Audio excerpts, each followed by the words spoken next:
एक बार की बात है, एक बौद्ध भिक्षु का एक नया नया शिष्य बना था।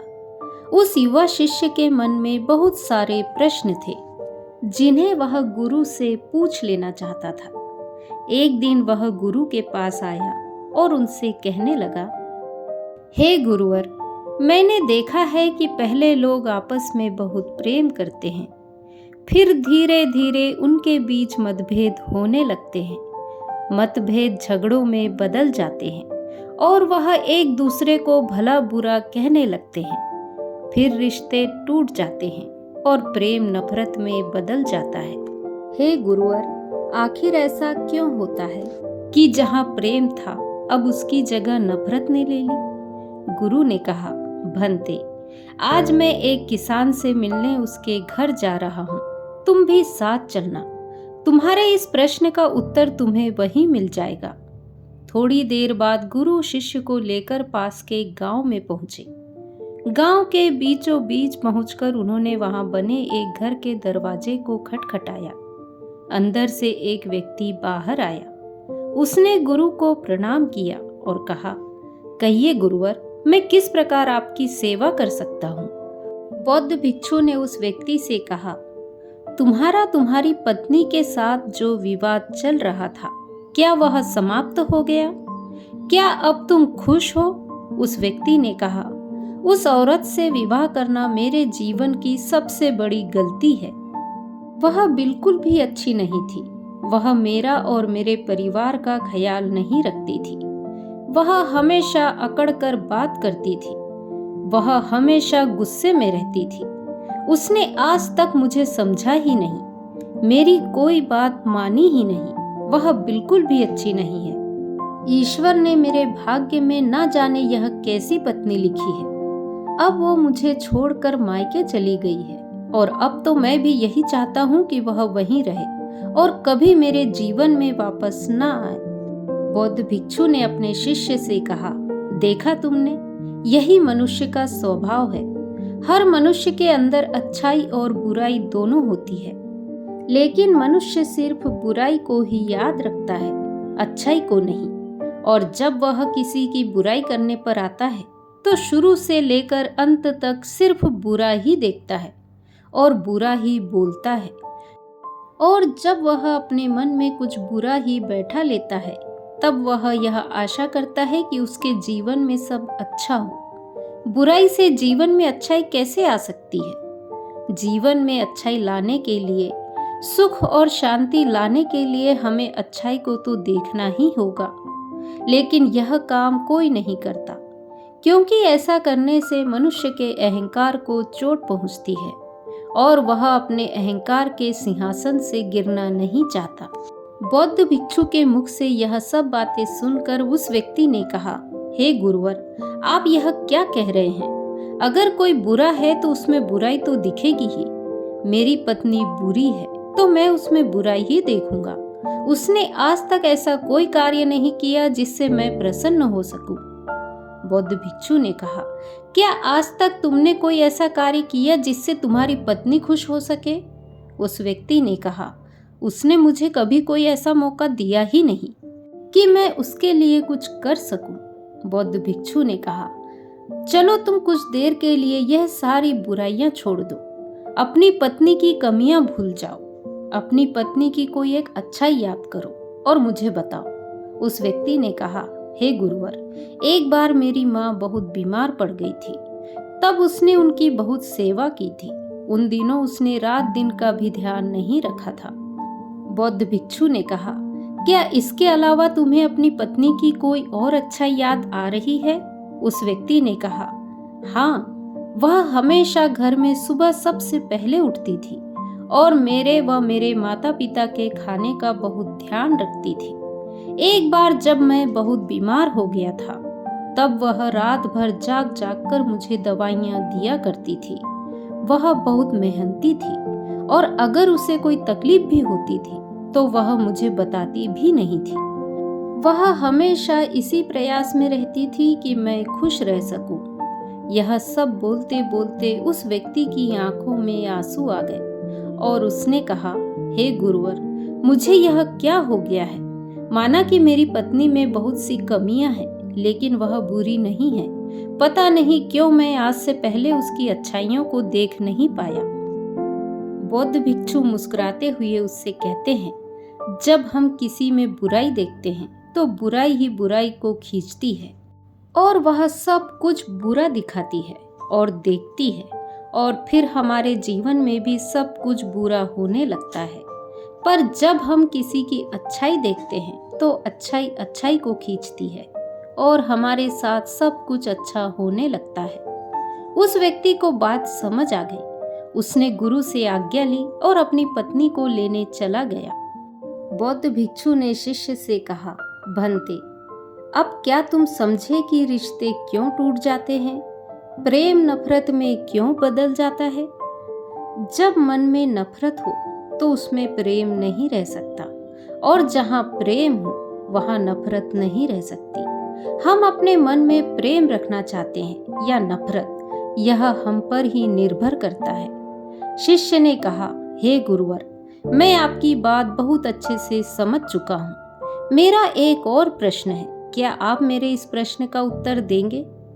बौद्ध भिक्षु ने कहा, अवश्य, तुम बेझिझक अपना प्रश्न पूछ सकते हो। शिष्य ने कहा, हे गुरुवर, इस दुनिया में सबसे मुश्किल कार्य क्या है? गुरु ने कहा, इस दुनिया का सबसे मुश्किल कार्य एकांतवास में रहना है। शिष्य ने कहा, इसमें मुश्किल जैसा क्या है? एकांत में तो कोई भी रह सकता है। यह सुन गुरु मुस्कुराए और बोले, अगर यह कार्य तुम्हें इतना आसान लगता है तो क्या तुम 30 दिनों के लिए एकांतवास में रह सकते हो? तुम्हें 30 दिन के लिए कहीं नहीं जाना, एक गुफा में रहना है। तुम बाहर किसी भी व्यक्ति से संपर्क नहीं करोगे और ना ही गुफा के अंदर किसी भी प्रकार के कार्य में व्यस्त रहोगे, सिर्फ शांत और मौन रहोगे। क्या तुम यह कर सकते हो? शिष्य ने कहा, लेकिन गुरुवर, यह एकांतवास में रहकर क्या होगा? इससे क्या मिलेगा? बौद्ध भिक्षु ने कहा, जो मिलेगा वह तो तुम्हें पता चल ही जाएगा, लेकिन प्रश्न यह है कि क्या तुम इतना आसान कार्य कर पाओगे? शिष्य तैयार हो गया। बौद्ध भिक्षु अपने शिष्य को एक गुफा में ले गए और वहां उन्होंने उसके 30 दिन के खाने पीने का इंतजाम कर दिया और कहा, गुफा का द्वार खुला है। जब तुम्हें लगे कि तुमसे यह नहीं हो पाएगा तो तुम बाहर आ सकते हो। शिष्य गुफा के अंदर प्रवेश कर गया। पहले दिन उसने बड़ी आसानी से अपना समय व्यतीत कर लिया। दूसरे दिन उसे अजीब सा महसूस होने लगा। उसका मन बार बार बाहर की ओर भाग रहा था। उसे घुटन हो रही थी। वह इधर उधर टहलने लगा, घबराने लगा, लेकिन जैसे तैसे करके उसने दूसरा दिन भी काट लिया। पर तीसरे दिन वह बहुत बेचैन हो गया। उसके मन में विचार आने लगे कि वह यह क्या बेकार का काम कर रहा है। बाहर पता नहीं क्या क्या हो रहा होगा और वह यहाँ गुफा में बैठा है। वह तीसरे दिन ही गुफा से बाहर आ गया और बौद्ध भिक्षु के पास पहुंच गया। बौद्ध भिक्षु शिष्य को देखते ही मुस्कुराए और बोले, भंते, मैं तुम्हारा ही इंतजार कर रहा था। 30 दिन एकांत में रहने की बात हुई थी, तुम तो 3 दिन में ही बाहर आ गए। शिष्य ने कहा, हे गुरुवर, पता नहीं पर मैं अंदर से बहुत अधिक बेचैन हो रहा था। बस बार बार बाहर जाने का मन कर रहा था। इन 3 दिनों में मैं एकांत भी नहीं साध पाया। मन में बहुत सारे विचार, भावनाएं, कल्पनाएं और बहुत कुछ चल रहा था। कोई मुझे जबरदस्ती बाहर की ओर खींच रहा था। बौद्ध भिक्षु ने कहा, वह कोई और नहीं, तुम्हारा मन था। मन को एकांत पसंद ही नहीं है। वह हमेशा किसी दूसरे को ढूंढता रहता है, लेकिन जब कोई उसे दूसरा नहीं मिलता, कोई उसे दूसरा दिखाई नहीं देता, तो वह बेचैन हो जाता है, क्योंकि उसका वजूद दूसरों से ही है। अगर दूसरे नहीं होंगे तो मन की शक्ति खत्म हो जाएगी और वह तुम पर से अपना नियंत्रण खोने लगेगा। इसीलिए वह जल्द से जल्द तुम्हें बाहर की ओर ले जाना चाहता था और तुम बाहर आ गए। शिष्य ने कहा, हे गुरुवर, आप बिल्कुल ठीक कह रहे थे। कि एकांतवास करना दुनिया का एक बहुत ही मुश्किल कार्य है। बौद्ध भिक्षु ने कहा, भंते, तुमने यह नहीं पूछा कि इस दुनिया का सबसे आसान कार्य क्या है? शिष्य ने कहा, हे गुरुवर, मेरे मन में यह प्रश्न भी था, लेकिन मैं पूछ नहीं पाया। बौद्ध भिक्षु ने कहा, अगर इस दुनिया का सबसे मुश्किल कार्य एकांतवास है, तो इस दुनिया का सबसे आसान कार्य भी एकांतवास ही है। शिष्य ने कहा, आप यह कैसी विरोधाभासी बातें कर रहे हैं गुरुवर? मैं कुछ समझ नहीं पा रहा।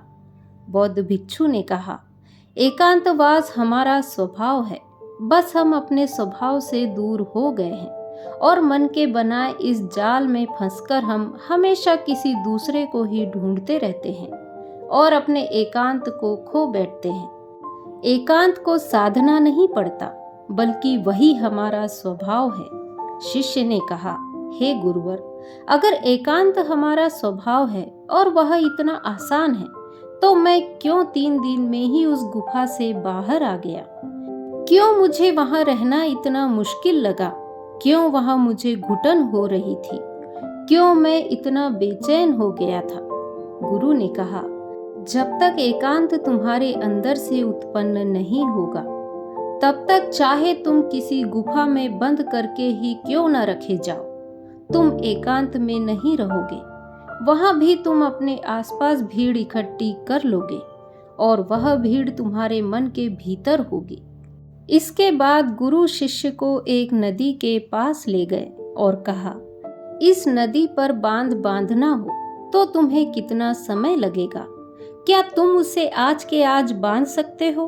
शिष्य ने कहा, नहीं गुरुवर, भला एक दिन में यह कैसे संभव होगा? 2 से 3 दिन या 4 दिन में भी नहीं होगा। इसमें तो बहुत समय लगेगा। पहले योजना बनानी होगी, फिर धीरे धीरे बांध की तैयारी होगी। आने वाली हर समस्या को देखा जाएगा और उससे निपटा जाएगा और धीरे धीरे समय के साथ बांध बनकर तैयार हो जाएगा। बौद्ध भिक्षु ने कहा, भंते, ठीक कहा तुमने, और बिल्कुल इसी तरह मन की नदी पर भी धीरे धीरे बांध बांधा जाता है। 1, 2, 3 या 4 दिन में नहीं, धीरे धीरे समय लगाकर यह किया जाता है। शिष्य ने कहा, हे गुरुवर, आप जो मुझे समझाना चाह रहे हैं वह मैं अच्छे से समझ चुका हूँ। मैं भी धीरे धीरे अपनी मन की नदी पर बांध बांधने की तैयारी शुरू करूंगा। उस दिन से शिष्य ने अपनी साधना पर ध्यान देना शुरू कर दिया। वह धीरे धीरे मन के विरुद्ध खड़ा होने लगा। उसने छोटे छोटे संकल्प लेने शुरू किए। उसने बहुत सारे संकल्पों को पूरा किया और बहुत सारे संकल्प उसके अधूरे रह गए, जो बीच में ही टूट गए थे। पर हर बार वह और अधिक मजबूत होता चला गया। हर संकल्प पूरा होने के साथ उसका खुद पर नियंत्रण बढ़ता चला गया। समय के साथ उसके छोटे छोटे संकल्प बड़े संकल्पों में बदलने लगे। फिर एक दिन उसने संकल्प लिया और वह उस गुफा के अंदर चला गया। 30 दिन वह उस गुफा से बाहर नहीं आया। जब 30 दिन बीत गए तो गुरु को अपने शिष्य की चिंता हुई और वह उसे देखने गुफा के अंदर चले गए। उन्होंने देखा कि उनका शिष्य बिल्कुल शांत होकर एक स्थान पर ध्यान में बैठा हुआ है। गुरु को देखते ही शिष्य खड़ा हो गया और उन्हें प्रणाम कर उनसे कहने लगा, हे गुरुवर, आप बिल्कुल सत्य कहते थे। एकांतवास करना बहुत ही आसान कार्य है।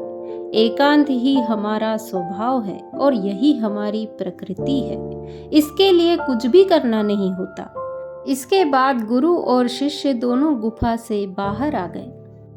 दोस्तों, वास्तव में एकांत वह चीज है जो हमें सत्य दिखाता है और मन को शांत रखता है।